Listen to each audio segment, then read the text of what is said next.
കർത്താവേ, കഴിഞ്ഞ സെക്ഷനുകളിൽ ഞങ്ങളെ സഹായിച്ചതിനാൽ ഞങ്ങൾ അങ്ങയെ സ്തുതിക്കുന്നു. प्रभु जी, बीते हुए सेशन में आपने हमारी सहायता की, इसके लिए धन्यवाद. ഇന്ന് വീണ്ടും തിരുവചനത്തിന്റെ മുമ്പിൽ ഇരിക്കട്ടെ. एक और बार आपके वचन को सीखने के लिए हम बैठते हैं. അങ്ങയുടെ വചനം ഞങ്ങളുടെ കാലിന് ദീപവും പാതയ്ക്ക് വെളിച്ചവുമാണ്. आपका वचन हमारे पांव में दीपक और मार्ग में उजाला ठहरे. പരിശുദ്ധാത്മാവ് ഞങ്ങളെ സകല സത്യത്തിലും നടത്തണമേ. पवित्र आत्मा सारे सत्य में हमारी अगुवाई करे. തുടർന്ന് പഠിക്കുവാൻ കൃപ തന്നാലും आगे बढ़ने में हमें कृपा दीजिएगा. യേശുവിൻ നാമത്തിൽ തന്നെ. प्रभु यीशु मसीह के नाम से ആമേൻ. आमीन.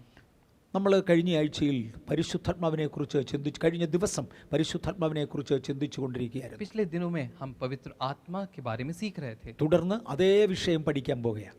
आगे उसी विषय को हम सीख रहे हैं. നമ്മൾ കഴിഞ്ഞ ദിവസം പഠിച്ചതിന്റെ ബാക്കിയായി ദയവായി ഇത് ചേർത്ത് പഠിക്കണമേ. और पिछले दिनों में हमने सीखा उसी चीज को हम आगे जारी रखेंगे. 4-5 സെക്ഷൻ കൊണ്ട് ഇത് തീരത്തില്ല. പരിശുദ്ധാത്മാവിനെക്കുറിച്ച് പഠിക്കുകയാണ്. നീണ്ട സമയം ഇതിനെടുക്കും. 4 और 5 सेशन में खत्म नहीं होगा. एक बहुत ही लंबा सेशन हो सकता है. കഴിവുള്ളിടത്തോളം ആളുകൾ പങ്കെടുക്കണം. നമുക്കത് പ്രയോജനമാകും. जितना हो सके आप आइएगा. यह आपके लिए, मेरे लिए, हमारे लिए अनुग्रह का कारण ഓക്കെ, നമുക്ക് ദൈവവചനത്തിലേക്ക് പ്രവേശിക്കാം. आइए वचन की ओर सीखें.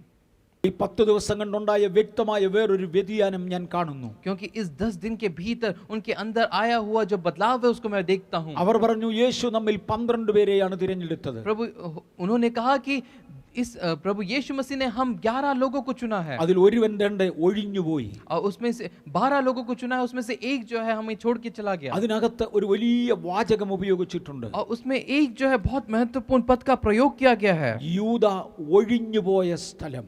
यूदा ने जिस स्थान को छोड़ दिया था. ഒഴിഞ്ഞു പോകുക എന്ന പദം പിശാചിനെ കുറിച്ച് മാത്രമേ സാധാരണ ഉപയോഗിക്കാറുള്ളൂ. जो छोड़ दिया वाला स्थान वो जो है शैतान के बारे में ही कहा जाता है. ഒരു വ്യക്തി, ഒരു ഭൂതം ഒരു വ്യക്തിയിൽ നിന്നും ഇറങ്ങിപ്പോയാൽ, जिस प्रकार एक दुरात्मा एक व्यक्ति को छोड़ देती है, ഞങ്ങൾ സാധാരണ പറയും ഭൂതം ഒഴിഞ്ഞുപോയി. हम साधारण रूप में कहते हैं कि दुरात्मा ने उस व्यक्ति को छोड़ दिया.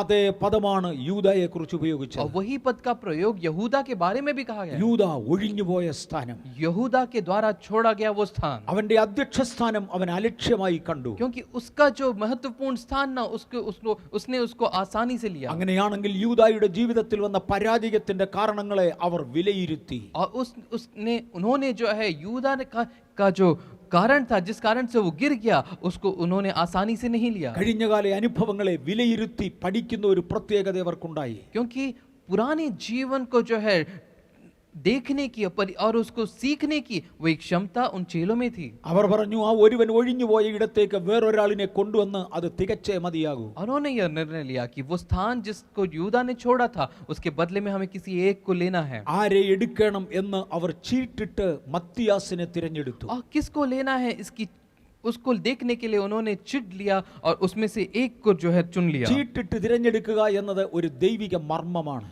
और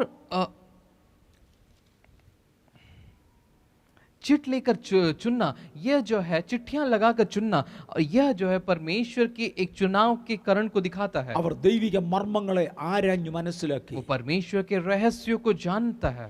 11 പേരോട് കൂടെ മത്തിയാസിനെ കൂടെ അവർ ചേർത്തു. और उस 11 के साथ चिट्ठियों के द्वारा चुने गए मत्तियास को अपने साथ ले लिया. 12 പേരെന്ന നമ്പർ അവർ പൂർത്തീകരിച്ചു. और इस प्रकार 12 का जो अंक है वहां पे पूर्ण होता ഏതൊക്കെ है. ഒരുപാട് ക്രമീകരണങ്ങൾ 10 ദിവസം കൊണ്ട് പൂർണ്ണമായി. और इस 10 दिन के भीतर ऐसे अनेक बदलाव लाते हैं. ഇതോടുകൂടെ ദൈവത്തിന്റെ ഘടികാരത്തിൽ സമയവും തികഞ്ഞു. और इसके बाद परमेश्वर के घड़ियाल में वो समय का पूरा होता है. പെസഹ പെരുന്നാൾ മുതൽ 50ാമത്തെ ദിവസം പരിശുദ്ധാത്മാവിനെ ആരാധിക്കുന്ന, പരിശുദ്ധാത്മാവിന് വേണ്ടി നോക്കിയിരിക്കുന്ന പെന്തക്കോസ് പെരുന്നാളാണ്. फसह के 50 दिन तक पवित्र आत्मा की बाट जो होने का वो समय आता है, वो पेंतिकोस का दिन.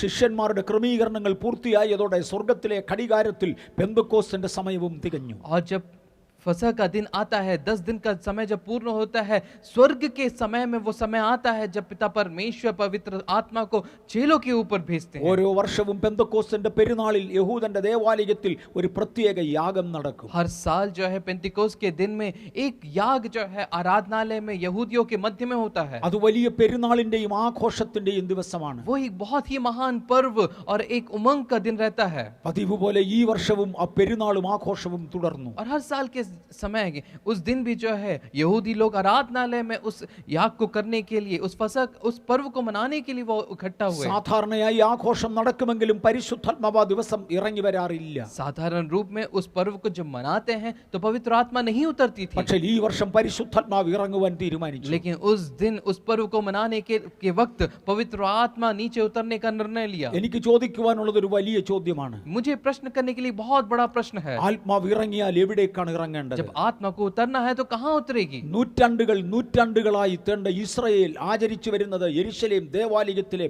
ആ പെരുന്നാളാണ്. सालों सालों से इजराइल जन जो है उस आराधनालय में इस पर्व को, पेंतिकोस्त के पर्व को मनाते आ रही थी। ഏതാണ്ട് 2000-ഓളം വർഷം അവരവിടെ യാഗം നടത്തി. और तकरीबन 2000 साल से जो है उस याग को वो जो है अर्पित करते आ रहे हैं। അവിടെയല്ലേ പരിശുദ്ധാത്മാവ് ഇറങ്ങേണ്ടത്? तो वहां क्यों ना पवित्र आत्मा को उतरना निश्चय പക്ഷേ है, പരിശുദ്ധാത്മാവ് അവിടെ ഇറങ്ങിയില്ല. लेकिन पवित्र आत्मा वहां ना उतरी। പരിശുദ്ധാത്മാവ് അവിടെ നിന്ന് മാറി അപ്പുറത്തുള്ള മർക്കോസിന്റെ മാളിക മുറിയിലേക്ക് ഇറങ്ങി. लेकिन पवित्र आत्मा ने मरकुस की उस कमरे को चुना उतरने के लिए जहां पे चेले बाट जो रहे थे। യേശുവിന്റെ ദൈവത്വത്തെ അംഗീകരിക്കാഞ്ഞ യഹൂദനെ യേശു കൈവിട്ടു. प्रभु यीशु मसीह के उस दैविक व्यक्तित्व को ना मानने वाले यहूदियों को छोड़कर अपने चेलों के ऊपर, जिनको प्रभु यीशु मसीह चाहते थे, वहां उतरे। യേശുവിന്റെ മരണസമയം ദേവാലയത്തിലെ തിരശ്ശീല വലിച്ചു കീറി ദൈവം അത് തെളിയിച്ചതാണ്. प्रभु यीशु मसीह ने इसको पुख्ता किया अपने दैविक व्यक्तित्व को, जब वो यरूशलेम का वो पर्दा ऊपर से नीचे की ओर जब फटा। യേശു ക്രിസ്തുവിനെ കുരിശിക്കേണ്ടതിന് വേണ്ടി ന്യായം വിധിക്കുന്ന സമയത്ത് മഹാപുരോഹിതൻ അദ്ദേഹത്തിന്റെ ഔദ്യോഗിക വസ്ത്രങ്ങൾ പറിച്ചു കീറിയതാണ്. प्रभु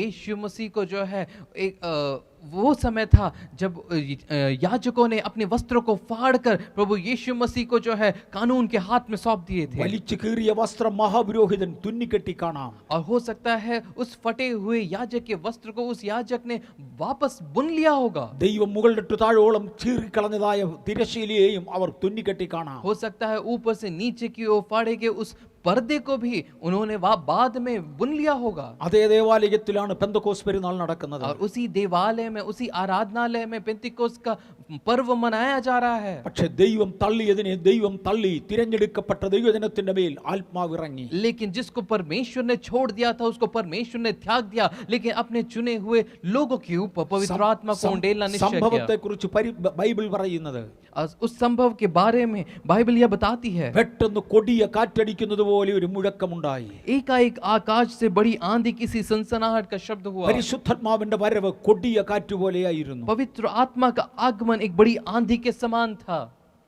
ഒരു അഗ്നിഗോളം അവർക്ക് പ്രത്യക്ഷമായി. और एक आग की फटती जीभें उनको दिखाई दी। അതിൽ നിന്ന് ചിന്നിച്ചിതറിയ ജ്വാലകൾ ഓരോരുത്തന്റെ മേൽ വന്നു പതിഞ്ഞു. और उनमें से हर एक के ऊपर वो आग की लपटें आ ठहरी। 120ഓളം പേർ ഒരുമിച്ച് ആത്മാവിനാൽ നിറഞ്ഞു. और 120 लोग उस कमरे में जो बैठे थे वो सब आत्मा से भर गए। കാണുവാനും കേൾക്കുവാനും തക്കവണ്ണം എന്തൊക്കെയോ സംഭവങ്ങൾ അതിനകത്ത് നടന്നു. देखने और सुनने योग्य ऐसे अनेक चीजें वहां पे वो देख सकते हैं। അടുത്തുള്ള ദേവാലയത്തിൽ തന്റെ ആഘോഷം നടക്കുകയാണ്. बगल के आराधनालय में बहुत ही आनंद और आनंद के साथ पर्व मनाया जा रहा है। അവിടെ ആരാധനയിൽ പങ്കെടുക്കുവാൻ ലോകത്തിലെ സകല രാജ്യങ്ങളിൽ നിന്നും ഭക്തിയുള്ള യഹൂദന്മാർ വന്നിട്ടുണ്ട്. और उस आराधनालय में उस पर्व को मनाने के लिए दुनिया के विभिन्न कोनों से जो है अनेक धर्मी लोग, धर्मी यहूदी वहां पे इकट्ठे हुए हैं। അടുത്തുള്ള മർക്കോസിന്റെ മാളിക മുറിയിൽ നിന്നൊരു ബഹളം വരുന്നത് കേട്ടുകൊണ്ട് അനേകർ ഇതെന്തെന്ന് നോക്കുവാൻ ഓടി വന്നു. लेकिन बगल के मरकुस के उस कमरे में एकाएक ऐसी आंधी और सनसनाहट के शब्द को सुनते हुए उनका ध्यान उस तरफ आकर्षित हुआ। അവരിവിടെ കണ്ടത് പതിവില്ലാത്ത എന്തോ ചില കാര്യങ്ങളാണ്. और वहां पे उन्होंने साधारण चीजों को ना देखा। ജനം അന്യഭാഷയിൽ സംസാരിക്കുവാൻ തുടങ്ങി. उन्होंने देखा कि लोग अन्य भाषा में बातें कर रहे हैं। 120ഓളം പേരാണ് അന്യഭാഷ സംസാരിക്കുന്നത്. 120 लोग अन्य अन्य भाषा में बातें कर रहे हैं। ലോകത്തിന്റെ എല്ലാ രാജ്യങ്ങളിൽ നിന്നും വന്ന ഭക്തിയുള്ള യഹൂദന്മാർ ഇത് കേട്ടു. और संसार के विभिन्न कोनों से आए हुए धर्मी यहूदी लोगों ने उसको सुना। അവിടെ എന്തൊക്കെയോ കാണാനുണ്ടായിരുന്നു. वहां पे कुछ देखने के लिए था। ഒരുപക്ഷേ ചിലർ നൃത്തം ചെയ്യുന്നുണ്ടാകാം. हो सकता है कुछ नृत्य कर रहे हों। ചിലർ ആത്മവിവശതയിൽ തറയിൽ വീണ് വീണ് ഉരുളുന്നുണ്ടാകാം. हो सकता है कुछ आत्मा में बेहोश होकर लोटपोट हो रहे हो जमीन पर. ഓടി വന്നവർ ഒരു ചോദ്യം ചോദിച്ചു, നാം ഈ കാണുകയും കേൾക്കുകയും ചെയ്യുന്നത് എന്ത്? जिन्होंने दौड़ के आके इसको देखा उन्होंने यह प्रश्न किया होगा कि ये जो हम देख रहे हैं ये क्या है. അവിടെ കാണുവാനുണ്ടായിരുന്നു, കേൾക്കുവാനുണ്ടായിരുന്നു. क्योंकि वहां देखने और सुनने को कुछ था. ആ വന്ന കൂട്ടത്തിൽ ഒരുപാട് രാജ്യങ്ങളിൽ, ലോകത്തിലുള്ള എല്ലാ രാജ്യങ്ങളിൽ നിന്നും വന്നവരുണ്ട്. और वहां पे दुनिया के विभिन्न कोनों से आए हुए यहूदी को हम पाते हैं. ഞാൻ അവിടെ ഒരു കാര്യം എടുത്തു പറയാൻ ആഗ്രഹിക്കുന്നു. वहां पे मैं एक चीज आपको बताना ആ चाहता हूं. ദിവസങ്ങളിൽ ഇന്ത്യയിൽ യഹൂദന്മാരുണ്ടായിരുന്നു. उस समय भारत में भी यहूदी लोग हुआ करते थे. ഇന്ത്യയിലെ കേരളത്തിൽ യഹൂദന്മാർ അന്നുണ്ടായിരുന്നു. ഇന്നും യഹൂദ പള്ളി അവിടെയുണ്ട്.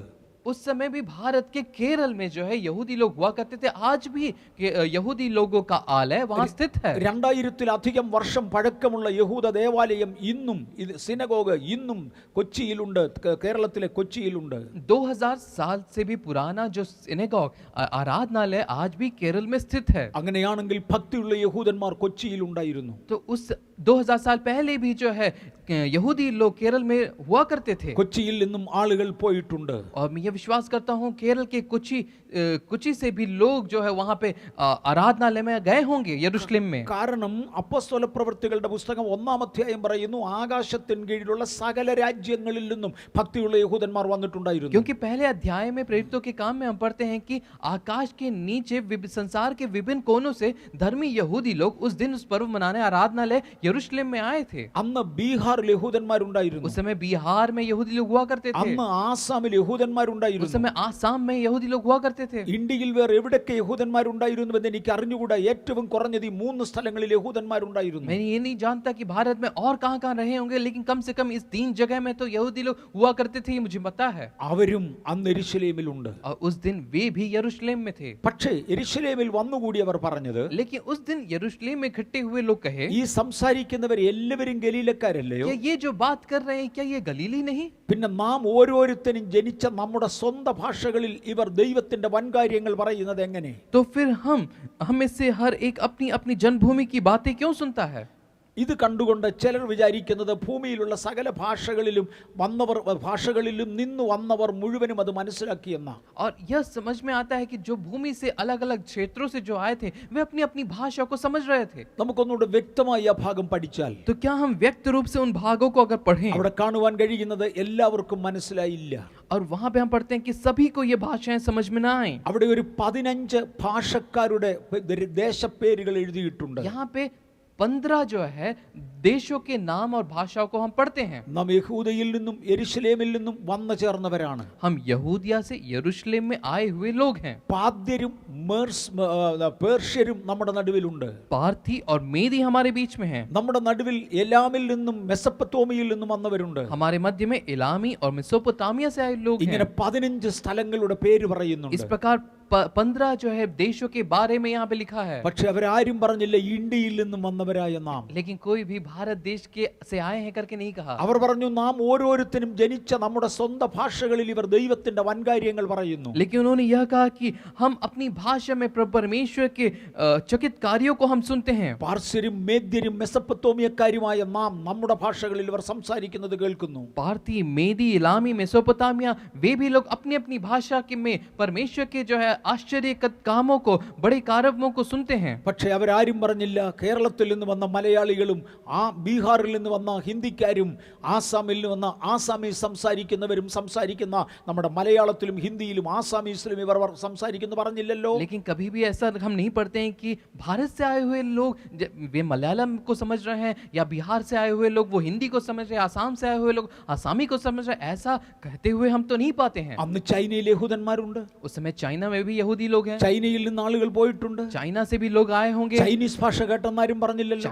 चाइनीज भाषा को समझने वाले ऐसा बाइबल में नहीं पढ़ते हैं. എന്താ ഇതിന്റെ അർത്ഥം? इसका अर्थ क्या है? വെറും 15 രാജ്യങ്ങളിൽ നിന്ന് വന്നവർക്ക് മാത്രമേ മനസ്സിലായുള്ളൂ. सिर्फ 15 देशों से आए हुए लोगों को ही अपनी भाषा वो समझ पाए. ദേശങ്ങളെക്കുറിച്ചും ഭാഷകളെക്കുറിച്ചും കൂടുതൽ അറിയാവുന്നവർ പറയുന്നത്, देशों और भाषाओं को ज्यादा समझने वाले लोग इस प्रकार कहते हैं, ഈ 15 ദേശങ്ങളിലായി 18 ഭാഷകൾ സംസാരിക്കുന്നവരുണ്ട്. इन 15 देशों में 18 भाषा से भी अधिक भाषाएं बोली जाती हैं. അങ്ങനെയാണെങ്കിൽ 18 ഭാഷക്കാർക്ക് മാത്രമേ മനസ്സിലായിട്ടുള്ളൂ. तो इसका अर्थ है कि सिर्फ 18 भाषा को समझने वाले लोगों को ही ये चीज समझ में आई होगी. എന്റെ മലയാളികൾക്ക് മനസ്സിലായില്ല, നമ്മുടെ ഹിന്ദിക്കാർക്ക് നമ്മുടെ ആസാമികൾക്ക് അത് മനസ്സിലായില്ല. हमारे मलयाली भाइयों को, हिंदी भाइयों को, आसामी भाइयों को समझ में नहीं आया होगा. അവർ ചേർന്ന് വിളിച്ചു പറഞ്ഞു, ഇവർ പുതുവീഞ്ഞു കുടിച്ചവരാണ്. और वो एक साथ कहने लगे होंगे, ये तो नए मदिरा के नशे में चूर हैं. പരിശുദ്ധാത്മാവിനെ പ്രാപിച്ചവർ അന്യ ഭാഷകളിൽ സംസാരിച്ചു തുടങ്ങി. और पवित्र आत्मा को प्राप्त किए हुए वे लोग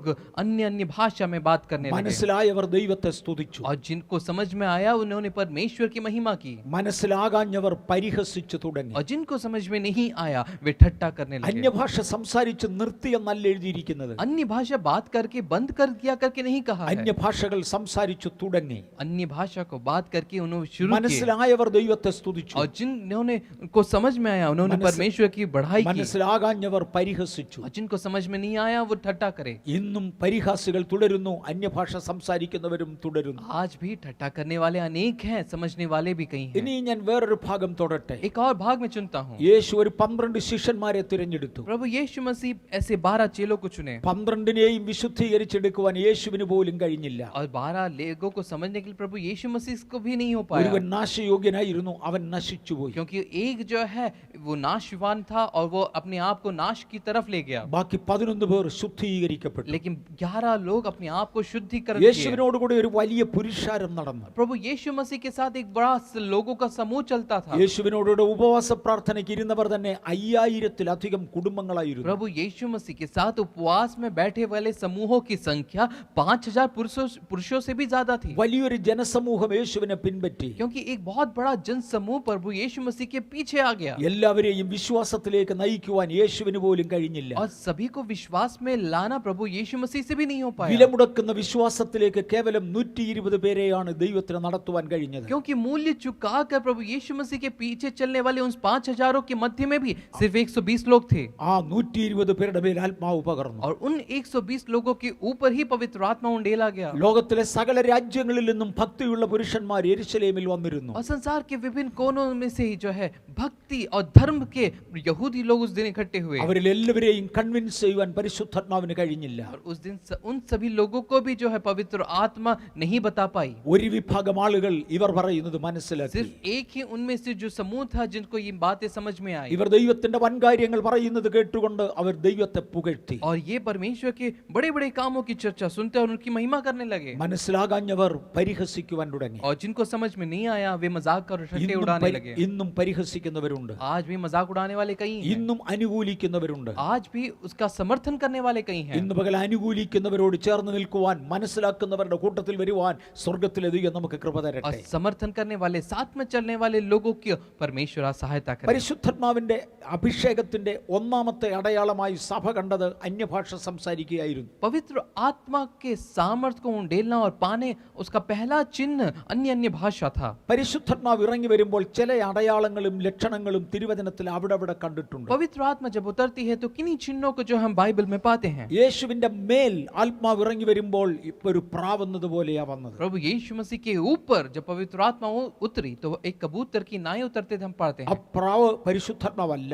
तो वो कबूतर पवित्र आत्मा नहीं है. യേശു വന്നതിന്റെ അടയാളം ജനം കാണേണ്ടതിന് കണ്ട ഒരു കാഴ്ച മാത്രമാണ്. प्रभु यीशु मसीह के ऊपर पवित्र आत्मा उतरने का एक चिन्ह ही था कबूतर. പഴയ നിയമത്തിൽ പലരുടെ മേൽ ആത്മാവ് വന്നിട്ടുണ്ട്. पुराने नियम में अनेकों के ऊपर पवित्र आत्मा को हम उतरते पाते हैं. വ്യത്യസ്ത അടയാളങ്ങളാൽ അത് ജനം മനസ്സിലാക്കിയിട്ടുണ്ട്. अनेक चिन्हों के माध्यम से लोग उसको समझते थे. ശിംശോന്റെ മേൽ യഹോവയുടെ ആത്മാവ് വന്നു. शिमशोन के ऊपर पवित्र आत्मा उतरती है ശിംശോൻ പെട്ടെന്ന് ശക്തി പ്രാപിച്ചു. और शिमशोन बल प्राप्त करता है. ഗിദെയോന്റെ മേൽ യഹോവയുടെ ആത്മാവ് വന്നു.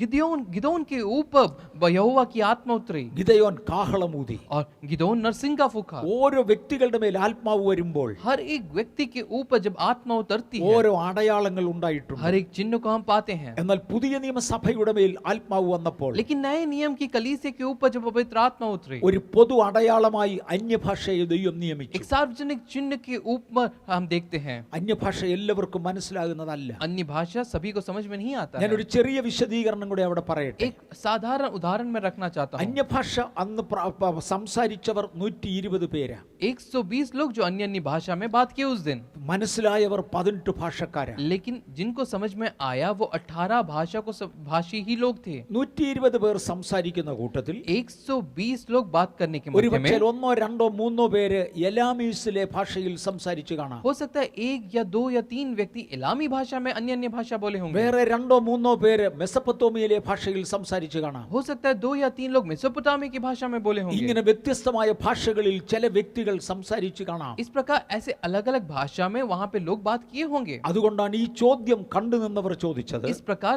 देखने वाले इस प्रकार का प्रश्न किए. ഈ സംസാരിക്കുന്നവർ എല്ലാവരും ഗലീലക്കാരല്ലേ? क्या ये जो बात कर रहे हैं क्या ये सभी गलीली नहीं? പിന്നെ എങ്ങനെയാണ് ചിലർ ഈ ഭാഷയിലും ചിലർ ആ ഭാഷയിലും സംസാരിക്കുന്നതെന്നൊരു അർത്ഥമുണ്ട്. तो फिर ऐसा क्यों कि कुछ इलामी और कुछ मेसोपोटामिया अलग-अलग भाषा में बोल रहे हैं? അങ്ങനെ ഇന്നും ലോകത്തിലുള്ള ഭാഷകളിൽ മനസ്സിലാകുന്ന ഭാഷകളിൽ സംസാരിക്കുന്നവരുണ്ട്. तो आज भी ऐसे अन्य अन्य विभिन्न भाषाओं में बात करने वाले लोग भी हैं. അന്യഭാഷയെ ഞാൻ 2 തരത്തിലായി തിരിക്കട്ടെ. अन्य भाषाओं को मैं 2 भाग में विभाजित करना चाहता हूं. 1 കൊരിന്ത്യരുടെ പുസ്തകം 13-ാമത്തെ അധ്യായത്തിന്റെ 1 മുതലുള്ള വാക്യങ്ങളിൽ വായിക്കുമ്പോൾ पहला कुरिन्थियों की किताब उसके 14वें अध्याय में जो हम पढ़ते हैं, പൗലോസ് അപ്പോസ്തലൻ പറയുന്നു, ഞാൻ മനുഷ്യരുടെയും ദൂതന്മാരുടെയും ഭാഷകളിൽ സംസാരിച്ചാലും. प्रेरित पौलुस कहता है मैं अगर मनुष्यों की और स्वर्गदूतों की भाषा में अगर बात करूं, അന്യഭാഷയിൽ 2 തരം ഭാഷകളാകാം. तो अन्य भाषा में 2 अलग-अलग भागों को हम पढ़ते हैं. 1 മനുഷ്യരുടെ ഭാഷ, एक मनुष्य की बातें, 2 ദൂതന്മാരുടെ ഭാഷ. दूसरा स्वर्गदूतों की बातें. മനുഷ്യരുടെ ഭാഷയിലാണ് സംസാരിച്ചതെങ്കിൽ मनुष्य की बातें में अगर बोला हो तो ആരെങ്കിലും മനുഷ്യർക്കത് മനസ്സിലായെന്ന് വരാം. तो किसी ना किसी मनुष्य को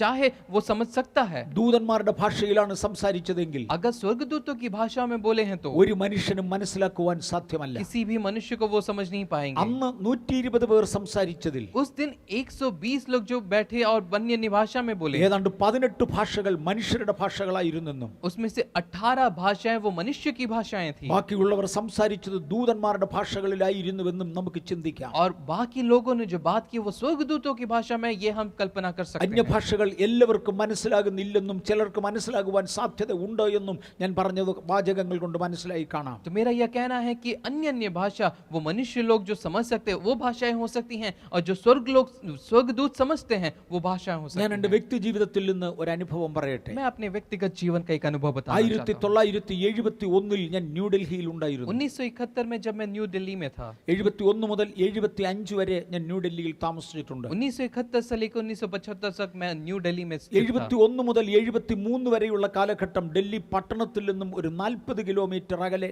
നജഫ്ഗഡ് എന്നൊരു സ്ഥലത്ത് ഞാൻ പാർത്തിരുന്നു. 1971 से 1973 के 73 के बीच में मैं दिल्ली शहर से थोड़ा दूर नजाफगढ़ नामक शहर में था.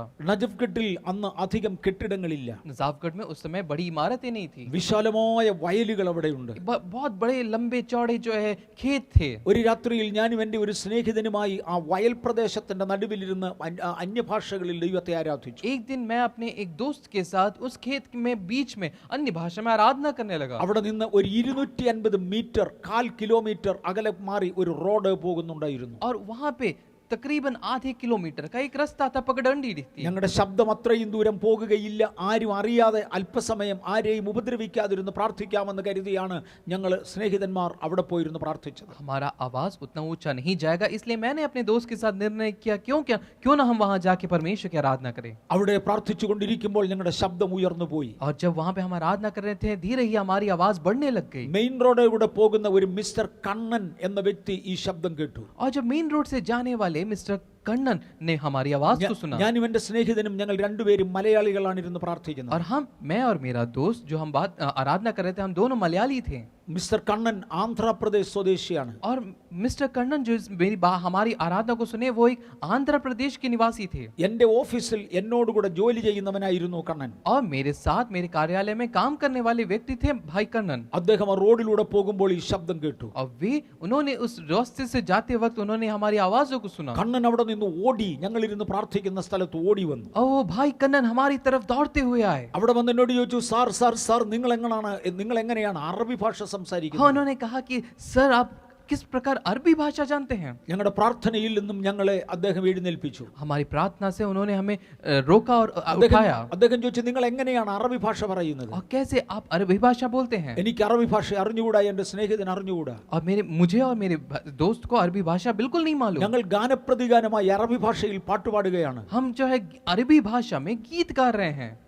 ഞാൻ കണ്ണനോട് ചോദിച്ചു, കണ്ണൻ നിനക്ക് എങ്ങനെ അറിയാം അറബിയാണെന്ന്? तो मैंने कണ്ണൻ से पूछा कि तुम्हें कैसे अरबी भाषा मालूम है? കണ്ണൻ പറഞ്ഞു, ഞാൻ ദുബായിലെ ഇന്ത്യൻ സ്കൂളിലാണ് എന്റെ പ്രാഥമിക വിദ്യാഭ്യാസം നടത്തിയത്. उन्होंने कहा मैंने दुबई के जो है भारतीय स्कूल में अपनी प्राथमिक कक्षाएं जो है सीखी। എന്റെ മാതാപിതാക്കൾ ദുബൈയിൽ ജോലി ചെയ്യുന്നവരായിരുന്നു. मेरे माता पिता दुबई में काम करने ആ वाले थे സ്കൂളിലാണ് ഞാൻ പഠിച്ചത്. और उसी स्कूल में मेरी प्राथमिक विद्याएं हुई। അറബി ഞാൻ സ്കൂളിൽ പഠിച്ച ഭാഷയാണ്. और अरबी मैंने स्कूल में मैंने सीखा है। എനിക്ക് അറബി ഭാഷ സംസാരിക്കാൻ അറിയാം, കേട്ടാൽ മനസ്സിലാകും. और मुझे अरबी भाषा मालूम है, मुझे सुनने से पता चलता है। നിങ്ങൾ അറബി ഭാഷയാണ് സംസാരിച്ചത്. और आप लोग अरबी भाषा बोल रहे थे। ഞാൻ പറഞ്ഞു, കണ്ണൻ ഞങ്ങൾ അറബി ഭാഷയാണെങ്കിൽ അറബിയിൽ എന്താ സംസാരിച്ചെന്ന് പറയാമോ? तो मैंने पूछा अगर हम अरबी भाषा में बात कर रहे थे तो हम अरबी में क्या बोल रहे थे? അദ്ദേഹം പറഞ്ഞു, നിങ്ങൾ നിങ്ങളുടെ ദൈവത്തെ മഹത്വപ്പെടുത്തുകയായിരുന്നു. उन्होंने कहा तुम अरबी भाषा में परमेश्वर की बड़े कामों का वर्णन कर रहे നിങ്ങൾ थे। നിങ്ങളുടെ ബൈബിളിലെ ഏതൊക്കെയോ ഭാഗങ്ങൾ കാണാതെ പറയുകയായിരുന്നു, റെസിറ്റേറ്റ് तुम ചെയ്യുകയായിരുന്നു. बाइबल से किन्हीं अध्यायों को जो है उसको जो है बोल रहे थे।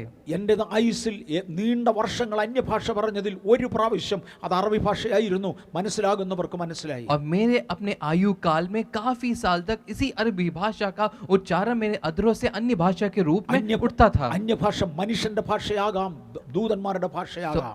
इस प्रकार अन्य भाषा मनुष्य की भाषाएं हो सकती है, स्वर्गदूत की भाषा भी हो सकती है। അന്യഭാഷയെക്കുറിച്ചുള്ള സംശയങ്ങൾ ദൂരീകരിക്കുവാൻ ഞാൻ അടുത്തൊരു ചരിത്രം കൊണ്ടുവരട്ടെ. अन्य भाषा के रूप में जो शंकाएं होती है उसको मिटाने के लिए एक और चरित्र आपके सामने रखना चाहता हूं। ഇന്ത്യയിൽ വന്ന് 20ഓളം വർഷങ്ങൾ കേരളത്തിൽ താമസിച്ച് മിഷണറി പ്രവർത്തനം ചെയ്ത ഒരു മിഷണറി ഉണ്ടായിരുന്നു. कि भारत देश में मिशन की कार्यों को करने के लिए एक मिशनरी परिवार जो भारत देश में है उसके बारे में बताना चाहता हूं। അദ്ദേഹത്തിന്റെ മിഷണറി യാത്രയ്ക്ക് ശേഷം അദ്ദേഹം റിട്ടയർ ചെയ്തു. അദ്ദേഹം തിരിച്ച് അമേരിക്കയിലേക്ക് പോയി. अपने मिशनरी यात्रा को समाप्त करके वो वापस अपने स्वदेश अमेरिका की तरफ चले गए। അദ്ദേഹം പറഞ്ഞു കേട്ട ഒരു ചരിത്രമാണ്.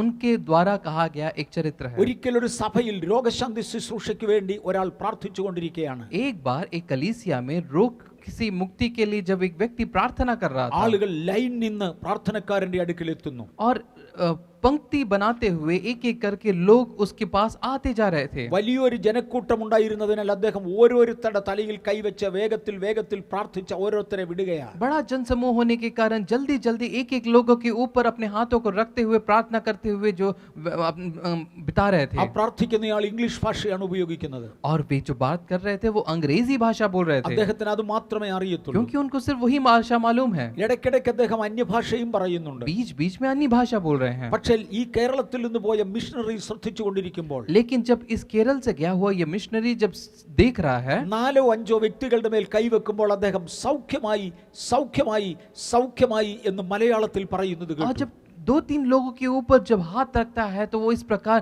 चंगा हुआ करके मलयालम भाषा में बोल रहा है। ഈ മിഷണറിക്ക് മലയാളം മനസ്സിലാകുന്നതിനാൽ ये मिशनरी को मलयालम समझ में आ है, इस होने के कारण ആരുടെയൊക്കെ തലയിൽ കൈവച്ച് സൗഖ്യമായി എന്ന് ആ പ്രാർത്ഥനക്കാരൻ പറഞ്ഞു, അവരെ വേർതിരിച്ചു കൊണ്ടുവന്നു. जिन जिन लोगों के ऊपर उसने मलयालम में चंगा हुआ करके बोला उसको जो है उसने इकट्ठा किया, अलग किया, അവർക്ക് പൂർണ്ണമായി സൗഖ്യമായിരുന്നു. और उसको पूर्ण रूप से वो चंगाई प्राप्त किए थे। എന്താണ് ദൈവം ചെയ്തത്? तो वहां पे क्या हुआ? സൗഖ്യമായിരിക്കുന്നുവെന്ന പ്രവചന ശബ്ദം മറ്റൊരു ഭാഷയിൽ ഉച്ചരിക്കുവാൻ ദൈവത്തിന് തിരിഹിതമായി. चंगा हुआ करके वो भविष्यवाणी का शब्द उस मिशनरी के माध्यम से पवित्र आत्मा ने उन लोगों तक, उनके कानों तक उस अन्य भाषा के माध्यम से पहुंचाया। സംസാരിച്ച ശുശ്രൂഷക്കാരനോ കണ്ടു നിന്ന ജനക്കൂട്ടത്തിനോ പ്രാർത്ഥിക്കപ്പെട്ടവർക്കോ അത് മനസ്സിലായില്ല. जो बोलने वाला व्यक्ति और जो चंगाई प्राप्त करने जो लोग खड़े थे, जो सुन रहे थे, इन सभी लोगों को जो उन्होंने कहा वो समझ में नहीं आया था। പക്ഷേ കേരളത്തിൽ നിന്ന് പോയ ഒറ്റപ്പെട്ട വ്യക്തിക്ക് മനസ്സിലായി. लेकिन केरल से गए हुए उस व्यक्ति को वो चीज समझ में आ गई जो उसने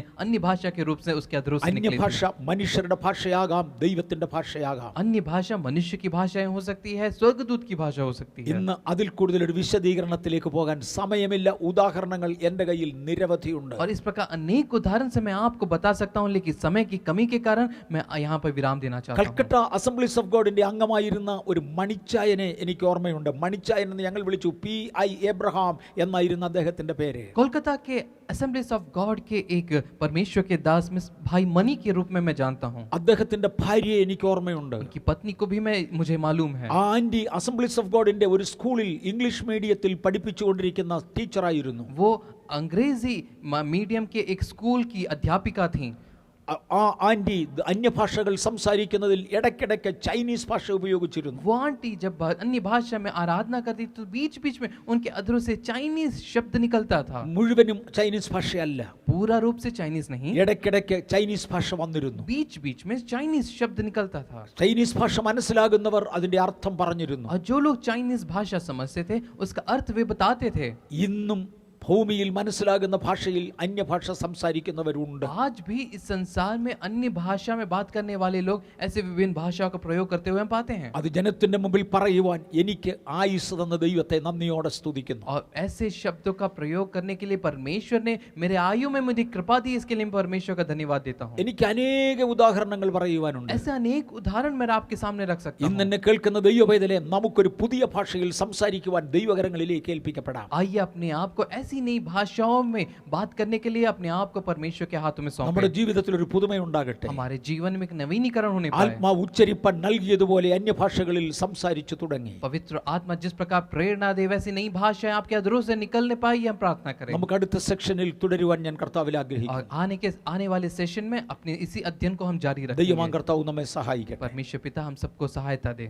ഞങ്ങളുടെ കർത്താവെ, ഞങ്ങളെ ഇതുവരെയും നടത്തിയ ദൈവകൃപയ്ക്കായി സ്തോത്രം. मेरे पिता मेरे प्रभु, अब तक आपने जो चलाया उसकी कृपा के लिए धन्यवाद। തുടർന്ന് ഈ വിഷയം പഠിക്കുവാൻ ഞങ്ങൾക്ക് കൃപ തരണമേ. एक और बार इसको सीखने की कृपा आप हमें दीजिएगा। ദൈവത്തിന്റെ ബലമുള്ള കരങ്ങളിലേക്ക് ഞങ്ങളെ ഏൽപ്പിക്കുന്നു. ഞങ്ങളെ സഹായിക്കണേ. आपकी सामर्थ्य भुजाओं में हम आपको सौंपते हैं, हमें चलाइए ഇന്ന് पिता। കേട്ടുകൊണ്ടിരുന്നവരെ ഞാൻ യേശുവിന്റെ നാമം ചൊല്ലി അനുഗ്രഹിക്കുന്നു. आज जो हमें सुन रहे हैं प्रभु यीशु मसीह के नाम से हम उसको आशीषित करते हैं। ത്രിയേകനായ ദൈവത്താൽ അവർ അനുഗ്രഹിക്കപ്പെടട്ടെ. एक परमेश्वर से वे आशीषित होने पर ഞങ്ങളുടെ ഒക്കെ ജീവിതം ആത്മാവിന്റെ പൂർണ്ണതയിലാകുവാൻ കൃപ തരണമേ. हम सबके जीवन में पवित्र आत्मा की पूर्णता होने पर हम प्रार्थना करते हैं। യേശുവിൻ നാമത്തിൽ തന്നെ यीशु मसीह के नाम से ആമേൻ. आमीन।